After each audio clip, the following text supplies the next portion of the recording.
아까 제가 환영해야 될 분을 한 분 놓친 것 같아서요. 우리 강성호 목사님 둘째 아들인 우리 강혜원 형제가 3주간의 훈련을 잘 마치고 이제 사회복무요원으로 이제 일을 시작을 하게 됩니다. 우리 예배에 참석했는데요. 잠시 일어나 주시고 우리 군생활 잘 할 수 있도록 한번 기도하고 축복해 주시길 바랍니다. 예, 감사합니다. 최근에 계속 우리 금요 심야 기도회 때 우리 드럼으로 또 이렇게 약교로 섬겨주고 있습니다. 귀한 사역 감당해 주셔서 감사합니다. 우리 함께 기도하시겠습니다. 사랑하는 하나님 아버지 감사드립니다. 이 시간 하나님의 말씀을 듣기 원합니다. 성령 하나님 이곳 가운데 친히 임재하시사 저희들의 귀를 열어주시고 마음을 열어주셔서 하나님의 말씀이 들려지게 하여 주시옵소서. 설교자 입시를 주장하시사 하나님의 뜻이 온전히 드러나는 복된 시간 되게 하여 주시옵소서. 예수님의 이름으로 기도드립니다. 아멘. 네, 오늘은 산상 변모 주일일 뿐만 아니라 세계 선교 주일로 지키는 그런 주일입니다. 선교라는 것은 교회가 해야 될 가장 본질적인 사역이고요. 또 교회가 존재하는 이유는 바로 선교에 있습니다. 여러분, 우리 교회 주보와 홈페이지에 보면 우리 교회 사명이 기록되어 있는데요. 그 내용이 무엇인지 아십니까? 한번 주보를 빨리 보세요. 거기 보시면 예수 제자 삼고 선교하는 교회. 그래서 뒤에 보시면 제가 이렇게 현수막도 만들어 놨는데요. 예수 제자 삼고 선교하는 교회. 그래서 저는 지금까지 사역해 오면서 두 가지 가장 중요한 기둥이 있다고 생각합니다. 그것은 무엇이냐면 온 성도가 예수님의 제자로 세워져 가는 것이고요. 예수님의 제자가 돼서 무엇을 하는 것인가? 그러면 그 힘과 능력을 가지고 결국에는 선교적인 삶을 살아가는 것, 선교하는 것이 바로 성도의 본분이다라는 것입니다. 그럼 우리가 예수님 믿으면서 하는 많은 것들이 있어요. 또 삶의 자리에 평안을 구하기도 하고요. 기쁨을 구하기도 하고 감사를 구하기도 합니다. 이웃을 돕고 섬기는 것도 합니다. 근데 여러분, 이 모든 것은 세상 사람들도 하는 일이에요. 세상 사람들과 성도가 구별된 것이 무엇인가라고 이야기할 때 세상 사람들은 복음을 전하지 않습니다.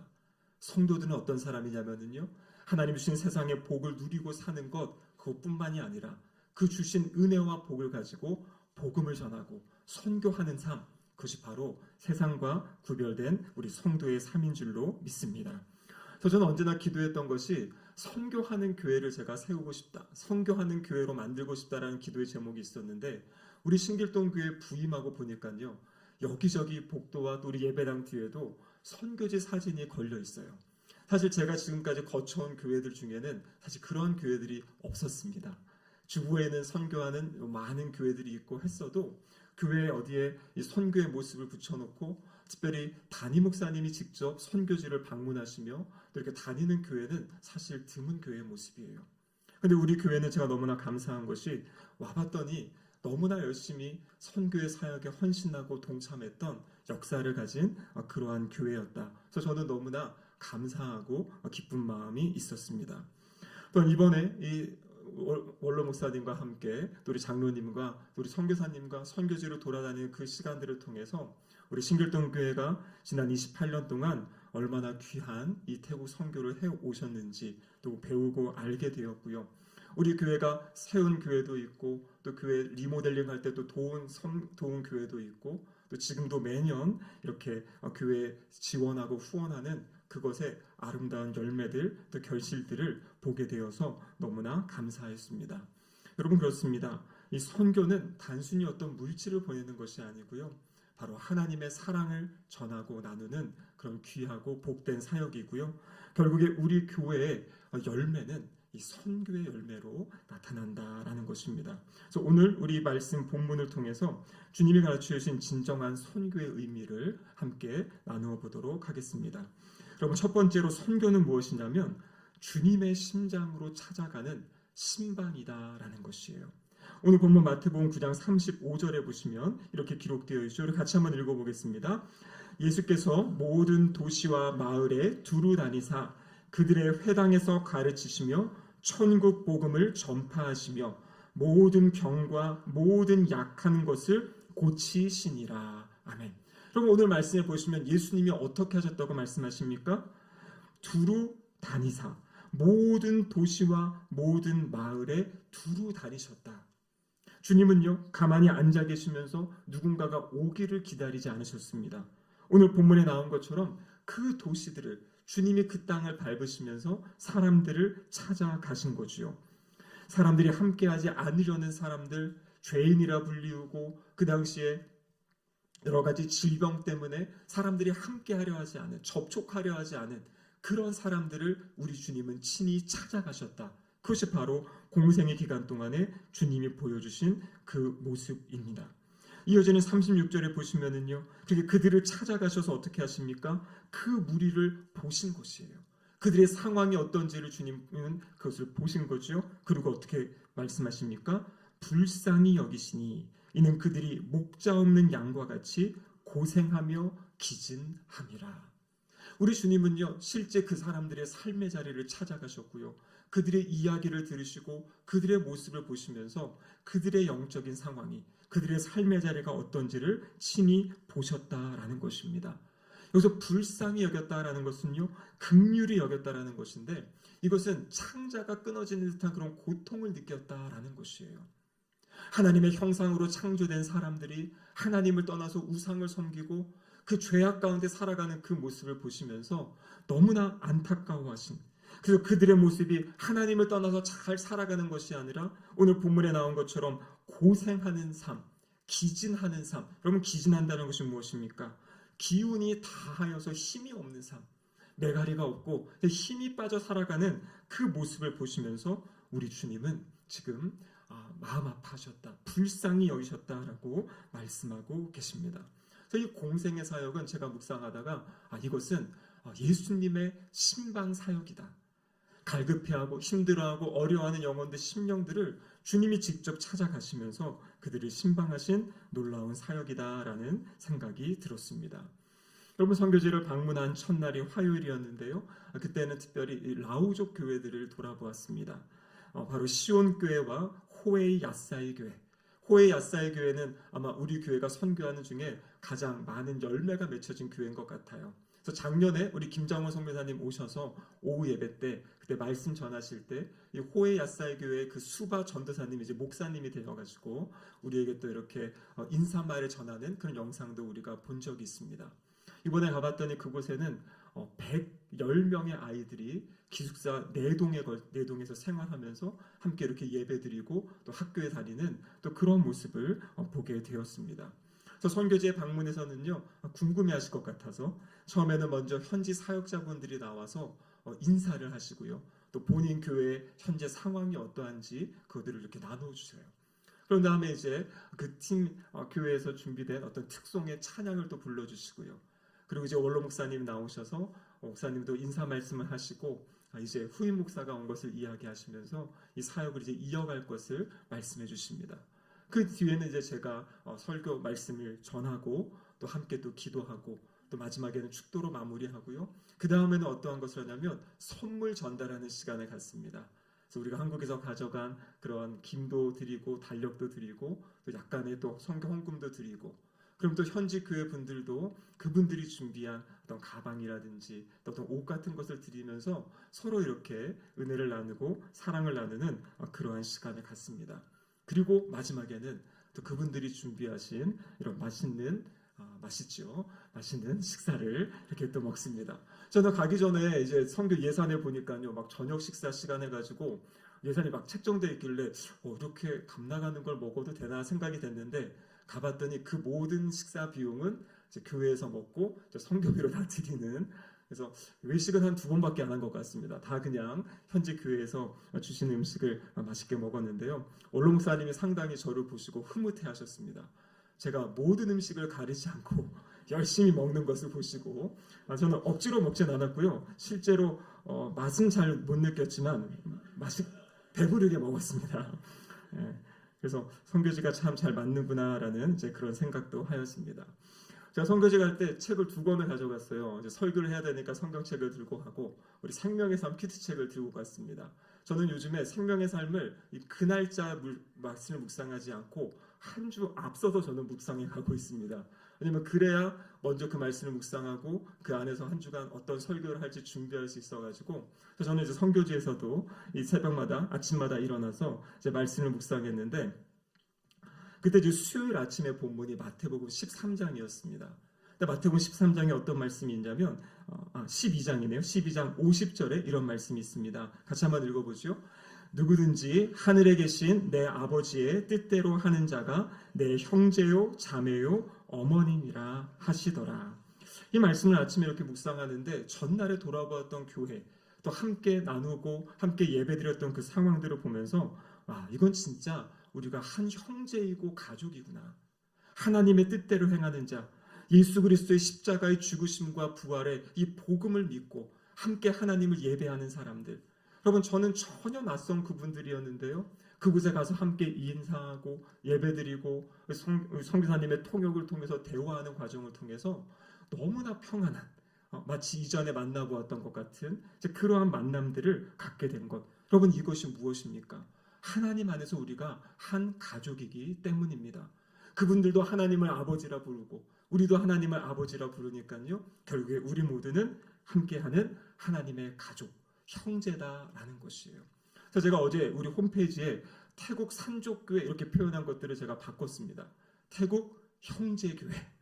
보니까요, 우리 교회가 이렇게 전체 건물을 지어준 교회도 있고 이미 잘 되는 교회에 도움을 준 교회도 있어요. 그래서 이걸 우리가 개척했다고 하기도 그렇고 우리가 뭐 건물을 지었다고 해도, 그래서 제가 이날 발견한 단어가 뭐냐면 이거는 형제교회다.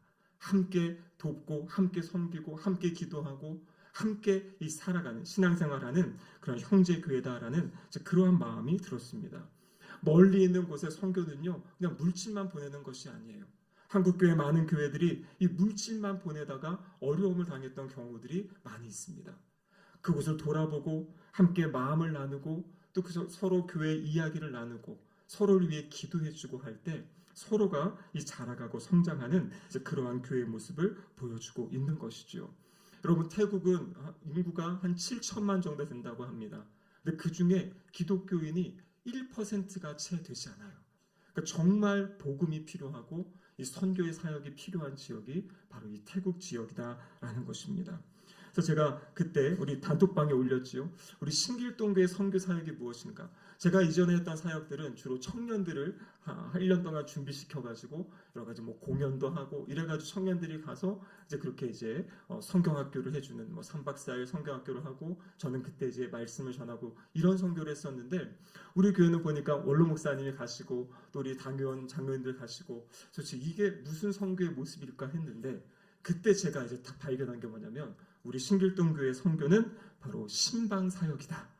예수님께서 다니시면서 영혼들을 만나고 또 세워놓으신 교회들을 사람들을 만났던 것처럼 또 사도 바울이 1차 선교여행 때 교회를 세우고 2차 선교여행 때 가서 그 교회를 또 격려하고 돌아보면 또 교회를 세우고 3차 선교여행 때 또 1차, 2차 교회를 돌아본 다음에 또 교회를 세웠던 그런 모습이 바로 우리 교회의 신길동 교회의 선교 사역의 모습이다라는 것. 그래서 예수님처럼 다니면서 신방하는 그런 아름다운 선교 사역이 계속 지속되기를 주님의 이름으로 축복합니다.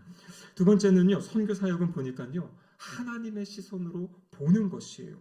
오늘 본문의 9장 36절에 이렇게 되어 있죠. 무리를 보시고 불쌍히 여기시니 이는 그들이 목자 없는 양과 같이 고생하며 기진함이라. 이에 제자들에게 이르시되 추수할 것은 많되 일꾼이 적으니 이렇게 되어 있죠. 우리 주님은 그냥 불쌍하다, 안 됐다, 그 아픈 감정만 가진 것이 아니시고요. 오늘 말씀에 보시면 추수할 것이 많다. 이들이 힘들고 어려운 그 상황인데 그렇기 때문에 이 영혼들, 지금 추수할 들녘같이 이 영혼들을 보시는 겁니다. 그래서 뭐라고 말씀하십니까? 38절에 보시면 그러므로 추수하는 주인에게 청하여 추수할 일꾼을 보내주소서 하라 하시니라. 그곳에 많은 영혼들이 지금 주님을 알지 못하고 살아가고 있습니다. 태국에는 99%에 되는 사람들이 하나님을 알지 못하고요. 대부분이 그 불교로 집안에다가 그런 제사 드리는 것을 세워놓고 그렇게 살아가고 있는 사람들이잖아요. 근데 그곳을 보고 주님은 뭐라고 말씀하십니까? 추수해야 될 영혼들이 너무나 많다. 추수할 일꾼을 보내달라고 주인에게 청하라 이렇게 말씀하세요. 그럼 여기 주인은 누구십니까? 하나님이시죠. 하나님께 기도하라는 것이에요. 하나님, 이곳에 주님의 복음을 들어야 할 영혼들이 너무나 많습니다. 이곳에 주님의 복음이 전파되어져야 됩니다. 하나님, 이곳에 일꾼을 보내주세요. 그렇게 기도할 것을 이야기하고 있습니다. 선교학에서 이야기할 때 선교는 무엇인가? 선교는 하나님의 선교다, 이런 이야기를 합니다.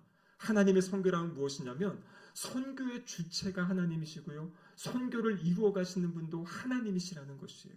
근데 하나님이 그 일을 하시는데 하나님이 하나님의 사람들을 부르시고 하나님의 사람들을 통해서 그 일을 하시는 겁니다. 그래서 예수님께서 뭘 말씀하시는 겁니까? 하나님께 기도해라, 하나님께 간구하라, 이 영혼들을 구원할 수 있는 사람들을 보내달라고, 이 영혼들을 위해 헌신할 수 있는 사람들을 일으켜달라고 기도할 것을 지금 말씀하고 계신 거죠.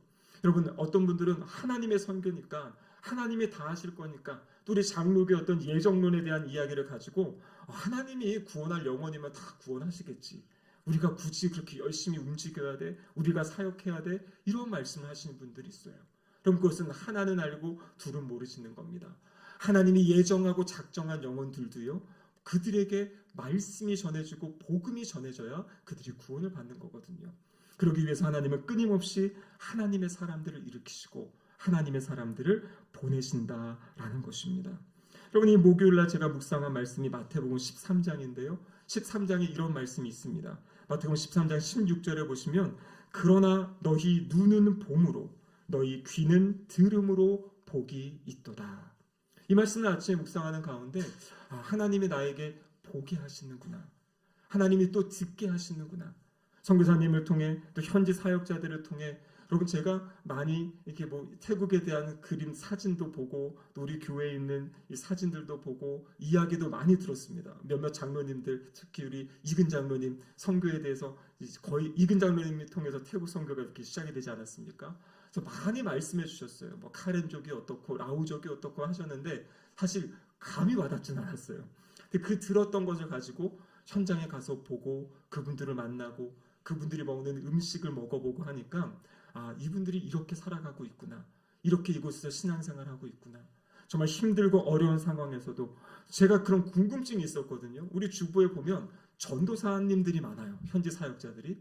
아니 이분들이 20년이 지났는데 왜 전도사님일까 했더니, 여기에는요, 이 목사가 되는 경우에는 교회가 이제 완전히 자립이 돼가지고 무엇인가 교회의 사례비를 받고 전임으로 사역할 때는 이제 목사 안수를 받는데, 그 전에는 대부분 자신의 어떤 일들을 하면서 주일날 말씀을 전하고 이렇게 설교를 한다고 합니다. 그래서 이분들이 안수를 받지 않고 전도사의 신분으로 있는 거예요.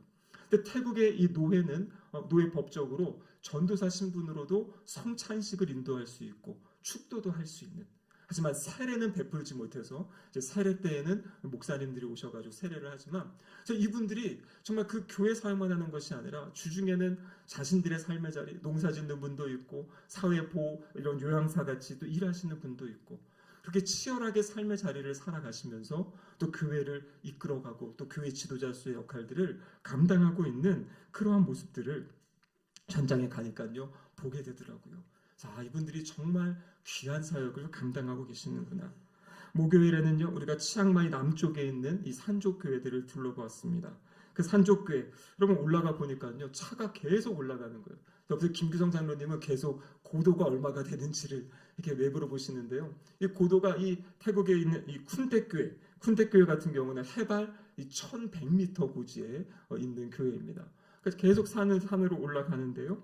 근데 올라가면서 이 쿤택 교회에 대한 걱정이 제가 많았습니다. 우리 장로님 말씀을 들어보니까 몇 번을 방문하는데 와봤더니 이 사역자분이 안 계시고, 왜냐면 농사지러 가셨기 때문에 좀 오라고 했는데 오시지도 않고, 그래서 전날에 선교사님한테 저희가 다음날 이제 점심 식사가 불안하다, 그래서 점심을 뭔가 준비해야 되지 않겠습니까라고 그렇게 이야기할 정도로 이 쿤택 교회는 약간 이 연약한 교회로 우리가 생각했던 그러한 교회입니다.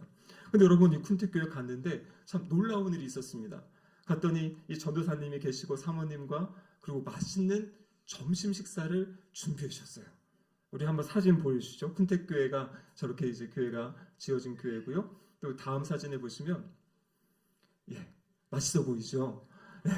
최고의 예우를 같이 해가지고 저기 놀라운 게 뭐냐면 저기에 김치가 나왔습니다. 목요일날 사실 저는 한국에서 그렇게 김치를 즐겨 먹지는 않습니다. 아주 맛있는 김치는 맛있게 먹지만 대부분의 김치는 잘 먹지는 않는데 저 선교제에서 먹은 김치가 너무나 맛있었어요. 그래서 알고 봤더니 이 위로풍 목사님의 딸인 춥디몬이라는 분이 있는데요. 이 딸이 한국 사람들은 김치를 좋아한다고 선교팀이 온다고 특별히 마트에서 이 김치를 구해다 놓은 아주 정성을 다해서 이렇게 저희를 맞이해 주시고 환대해 주시는 그런 모습을 보았습니다. 그리고 다음 그림 사진 한번 보여주시죠. 저기 계신 이제 키 작으신 분이 위로퐁 전도사님이시고요. 그 옆에가 이제 추띠몬이라는 전도사님입니다. 23살. 자, 그런데 이제 그림은 내려주셔야 되고요. 이 교회 갔을 때 처음에는 저희가 걱정이 많았어요. 정말 이 교회가 잘 돌아가고 있는가, 잘 예배가 진행되고 있는가라는 걱정도 있었는데요. 이날 이제 위로퐁 전도사님이 상황을 이야기하셨어요. 그게 무엇이었냐면 이 본인의 둘째 딸, 이 추띠몬이라는 이 딸이 이번에 이제 4년간의 신학교를 졸업하고 전도사가 된대요. 그래서 지금 이 사역하고 있는 쿤텍 교회를 이어서 사역을 하겠다고. 더 놀라운 건 무엇이냐면 위로풍 전도사님이 본인 지역이 약 4km 정도 떨어진 마을 두 군데에 교회가 없는데 본인은 그곳에 가서 복음을 전하고 교회를 세우고 싶은, 교회를 개척하고 싶은 그런 마음이 있다는 것을 저희에게 이야기를 하셨어요. 그래서 그 말을 듣는 순간 저희는 이 교회가 지금 제대로 예배가 드려지는지, 이 교회가 제대로 세워지고 있는지 걱정했었는데 그 4년의 시간 동안 여러분 그 조그만 한 20명도 되지 않는 성도들을 가지고 20년 동안 사역하신 교회거든요. 근데 이 딸이 그 교회 사역을 계속 이어서 하겠다고 신학교를 가서 이 목회자로도 이렇게 세워지고 또 이 전도사님의 마음에 이제 그 앞에도 누가 땅을 기증해가지고 거기에 마을회관 같은 걸 지어서 또 마을과 소통하고 싶은 마음도 있고 그리고 또 다른 지역에 가서 복음을 전하겠다라는 그 이야기를 듣는 순간에 참 저의 마음에 감동이 있었습니다. 제가 작년부터 기도했던 것이 무엇입니까?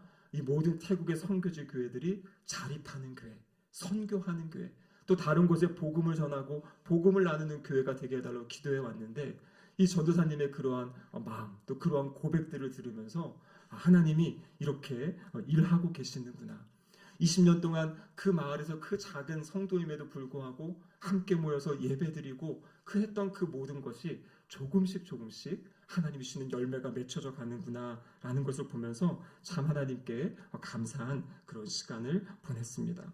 세 번째로 여러분, 선교는 무엇이냐면요, 함께 자라가는 우정인 것 같아요. 오늘 본문 10장 1절에 보시면 이렇게 기록되어 있죠. 예수께서 그의 12제자를 부르사 더러운 귀신을 쫓아내며 모든 병과 모든 약한 것을 고치는 권능을 주시니라. 여러분, 이 9장 마지막에서는요, 추수할 일꾼을 보내달라고 기도하라고 말씀하셨습니다. 근데 기도하라고 말씀하신 다음에 지금 누구를 보내시는 거예요? 기도하는 그 제자들을 예수님이 보내시는 거예요. 여러분, 이것이 무엇이냐면 선교의 역사지요. 기도하는 가운데 하나님의 뜻을 깨닫게 되는 것입니다. 그리고 하나님이 하나님의 뜻을 깨닫고 하나님의 마음에 합한 그 사람들을 하나님이 보내시는 역사, 그 역사가 바로 선교의 역사입니다. 여러분, 누가 선교지를 가게 됩니까? 누가 선교지에 가서 사역합니까? 기도하는 사람이. 기도할 때 하나님이 그 영혼을 보내시는 것이에요. 제가 지난 특별 새벽 기도회 때 제가 처음 선교를 나갔던 그 경험, 그 말씀드렸죠. 책을 읽고 하나님, 내년에는 저도 선교지를 가게 해주세요. 선교지의 땅을 밟게 해주세요라고 기도했을 때 하나님은 저를 일주일 선교가 아니라 10개월이 되는 선교 훈련을 보내시는 그러한 역사가 있었는데요. 우리가 기도할 때 하나님은 기도하는 그 사람을 선교지로 보내신다라는 것입니다. 이 쿤테 교회, 아까 그 교회 올라가는데 저희가 타고 왔던 이 차량에 약간 문제가 생겼습니다. 그래서 그 상황을 알고 쿤테 교회 유로풍 전도사님이 그러면 제가 우리 선교팀을 모시고 이 넝따우 교회로 가겠습니다라고 이야기를 했어요. 근데 사실 이 쿤테 교회에서 넝따우 교회는요, 이렇게 외곽으로 일반 길로 가면 4시간 정도 걸리는 그런 거리입니다. 근데 유로풍 전도사님이 본인의 이 4륜 구동차로, 그래서 저희는 타고 뒤에 또 그냥 이 짐칸에 또 성도님 2분이 이렇게 타고 같이 가셨는데요. 그 산길을 막 올라가는데 한 1시간 40분 정도 산악길을 달려가지고 4시간 걸리는 거리를 아주 단축해서 이제 가게 되었습니다. 여러분, 넝따운 교회는 보니까요, 25년 전에 우리 교회에서 그 땅, 대지를 이렇게 사주셨다고 이야기를 들었습니다. 여러분, 가봤더니 거기는요, 아주 교회가 잘 세워져 있고요. 그리고 그곳에 교회뿐만이 아니라 2개의 기숙사가 있더라고요. 이 교회도 이전에 한번 지었다가 다시 이제 재건축한 교회인데 이전에 지었던 그 목재들을 다시 다듬어서 그걸 가지고 기숙사를 이분들도 지으셨어요. 또한 땅이 이제 우리가 사드렸던 땅보다 거의 한 2배, 3배 가까이 되는 그런 땅을 본인들이 그것을 이제 준비하시고 또 그것을 잘 가꾸고 있는 그런 모습을 보게 되었습니다. 우리 넘다우 교회 사진 좀 한번 보이실까요? 저기 보시면 이제 교회 건물이 있고 그 옆에 기숙사가 있고 다음 사진도 한번 보여주시죠. 마당에서 찍은 건데 마당이 저렇게 넓어졌어요. 그래서 저쪽으로 바라보는 있고 또 다음 사진 보여주시면 여기 있는 아이들이 이제 교회 앞에서 공도 가지고 놀고 또 줄넘기도 하면서 어떤 놀고 있는 그런 모습들을 이제 보게 되었습니다. 사진을 내려오셔도 되고요. 이 넝따우 교회 잔팁 전도사님이 본인의 이제 사역들을 또 이야기하시는데요. 이분이 이제 교회 개척 사역뿐만 아니라 20년 전부터 이 기숙사 사역을 같이 한 것입니다. 기숙사가 무엇이냐면 이 산족 분들은 산에 살기 때문에 아이들 교육하기가 어려워요. 그래서 학교가 있는 곳으로 아이들을 보내는데 이게 통학하기가 어려우니까요. 이 교회가 뭘 하냐면 기숙사를 만들어서 이 학교 다니는 아이들을 먹여주고 재워주고 이 아이들을 거기서 이제 훈련시키는 겁니다. 그래서 잔팁 선교사님의 전도사님의 이야기를 들어보니까 본인이 어릴 적에 제대로 교육받지 못하고 이렇게 훈련받지 못했던 그런 아쉬움이 있어서 교회 세우는 것도 어렵지만 이 기숙사 사역을 같이 하면서 아이들을 좀 잘 키워보고 싶다. 원래 이분이 이제 선생님이셨다고 이야기하더라고요. 그래서 이 아이들을 잘 양육하고 싶어서 교회 옆에다가 기숙사를 만들고, 그래서 아이들이 많을 때에는 이 45명까지 아이들이 있었다 그래요. 근데 요즘에 태국도 저출산 문제가 심각하답니다. 그래서 아이들도 적게 낳고 교통이 발달하니까 이제 아이들을 더 좋은 어떤 도시로 보내서 그곳의 기숙사에서도 이제 아이들을 가르치는 이런 일 때문에 현재는 이제 18명의 아이들이 이곳에서 함께 생활하고 있다고 이제 이야기를 하는데요. 근데 이 모든 사역들을 하나하나 감당하는데 저의 마음에 참 감사함이 있었던 것은 무엇이냐면 현지 교회 이 사역자들이 본인들이 무엇을 할지를 발견하고 또 그것들을 함께 해가는 그런 모습들. 그러니까 무슨 도움만을 구하는 것이 아니라 여기서는 보니까 뭐 양식을 하기도 하고 짐승을 키워가지고 그것으로 자립하려고 하고 갖가지 많은 노력들을 하는 그 모습들을 보면서 하나님이 이분들을 참 많이 세워오셨다. 그래서 이분들이 우리 원로목사님 만났을 때가 20대 후반, 30대 초반의 나이였는데 이제 다 50대가 되셔가지고요. 할아버지들이 되셨더라고요. 자녀들이 또 아이들을 낳고 해가지고. 그래서 이러한 모습들을 보면서 우리 신길동 교회가 약 28년 동안 이렇게 태국 선교에 온 그 수많은 시간에 이제 조금씩 더 이렇게 열매들이 맺혀져 가고 있구나. 현지 교회들이 자립해 가는 모습들과 또 자신들이 사역들을 이렇게 확장해 가면서 예배하는 그 모습. 여러분 이 마을은 사실 이 잔팁 전사님 사모님 한 분만 기독교인이었다 그래요. 그래서 결혼하면서 잔팁 전사님이 이제 신앙인이 되셨고요. 그리고 이제 지금 약 20여 년 동안 사역하면서 이 마을에 17가정, 그래서 약 5, 60명의 사람들이 주일에는 모여서 지금 예배를 드리고 있다라고 이야기를 합니다. 그래서 20여 년의 그 시간을 통해서 하나님이 이곳 가운데 역사하신 거예요. 그래서 우리 원로 목사님께서 이 가는 교회들마다 그런 인사를 하셨어요. 20여 년 동안 힘들고 어려운 상황에서도 교회를 지켜주셔서 감사합니다. 그리고 사람들이 사역자가 떠나면 사실 교회는 무너지잖아요. 이분들이 힘든 상황에서도 그 교회를 지키고 있었기에 그 지역에 계속 예배가 드려질 수 있고 끊임없이 은혜의 일들이 일어날 수 있었습니다. 근데 여러분 특별히 마지막 넝따우 교회에서 저희가 이제 예배를 다 드리고 그 다음에 어떤 일이 있었냐면 이 잔팁 전사님이 나오셔가지고 우리 용은아 선생님 이야기를 했어요. 그래서 그때 힘들고 어려울 때 우리 선교사님이 이 교회들에게 다 연락을 하셔가지고 한국의 상황을 알려주면서 함께 기도해 왔다고. 그래서 자신들도 함께 기도했는데 우리 용은아 선생님이 먼저 하늘나라에 간 것에 대해서 참 많이 마음 아파했다. 이런 이야기를 하시면서 목사님과 사모님을 위로해주고 싶다고 그리고 이제 찬양을 이제 불렀습니다. 그 찬양이 이제 앞에 보시면 아이들의 모습이 있는데요. 우리 목사님과 전도사님 모습도 한번 보여주시고요. 저 옆에 계신 분이 잔팁 전도사님인데요. 그리고 또 다음 사진을 보시면 아이들이 나와서 찬양을 불러줬는데 이 찬양이 시편 46편 1절의 가사를 가지고 만들어진 찬양이라 그래요. 말씀 한번 보여주시죠. 하나님은 우리의 피난처시요 힘이시니 환난 중에 만날 큰 도움이시라. 이 잔주 전도사님이 목사님과 사모님 이야기를 하면서 눈물을 막 흘리시더라고요. 같이 가셨던 선교사님과 사모님 놀라셨어요.